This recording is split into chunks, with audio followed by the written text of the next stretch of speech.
నితిన్ నబీన్తో పాటు nomination, CM పదవికి త్వరలో రాజీనామా. బీహార్ ముఖ్యమంత్రి జేడీయూ అధ్యక్షుడు నితీష్ కుమార్ రాజ్యసభకి ఎన్నిక కానున్నారు. దీంతో ఆయన స్థానంలో మరొకరు సీఎం గానున్నారు.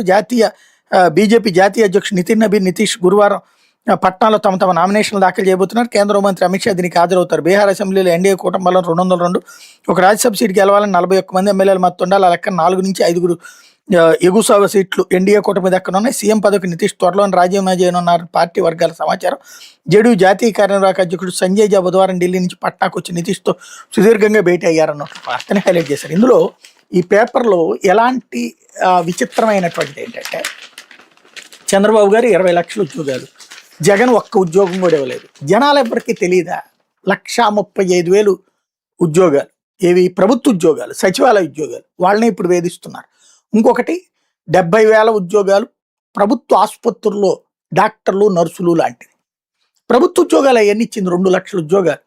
ఏపోతే వాలంటీర్లది, మద్యం దుకాణాలు, ఇట్లాంటి వాటిట్లో ఇచ్చినటువంటి, తర్వాత రైతు భరోసా కేంద్రాలు, ఇవన్నీ ఏంటవి అంటే అవి అవుట్ సోర్సింగ్.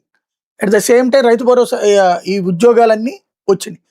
సరే, ప్రైవేట్ ఉద్యోగాలు అప్పుడు 25, 30 లక్షలు, 40 లక్షలు ఉంటానే ఉంటాయి. ప్రైవేట్ ఉద్యోగం అనేది ప్రభుత్వం ఇప్పించేది కాదు. ఎవడన్నా ఇప్పుడు ఏదైనా కంపెనీలో ఉద్యోగం చేస్తే అది ప్రభుత్వం అందే అని చెప్పేటటువంటి ప్రయత్నం, అది కూడా ఆ క్రెడిట్ లాక్కునేటటువంటి ప్రయత్నం ఒకటి. రెండవది ఇంకోటి వచ్చేటప్పటికి ఈ భూములకు సంబంధించినటువంటి ఇష్యూ చూసుకుంటే, జగన్ టైంలో ఈనాడు జ్యోతిని అడ్డకోలుగా స్టోరీలు రాసినాయి. ఆ గ్రీన్ఫీల్డ్ హైవే మీద అన్యాయంగా లాక్కుంటున్నారంటూ వాళ్ళని రెచ్చగొట్టారు. ఇప్పుడు ప్రభుత్వం మారింది కాబట్టి ఇప్పుడు హైవే సక్రమంగా నడవాలి, ఆ క్రెడిట్ చంద్రబాబుకి రావాలి. అంటే వీళ్ళు 24 గంటలు వేరే ప్రభుత్వం అధికారంలో ఉంటే అస్థిరపరచడం, ప్రజల్ని తప్పుదో పట్టించడం.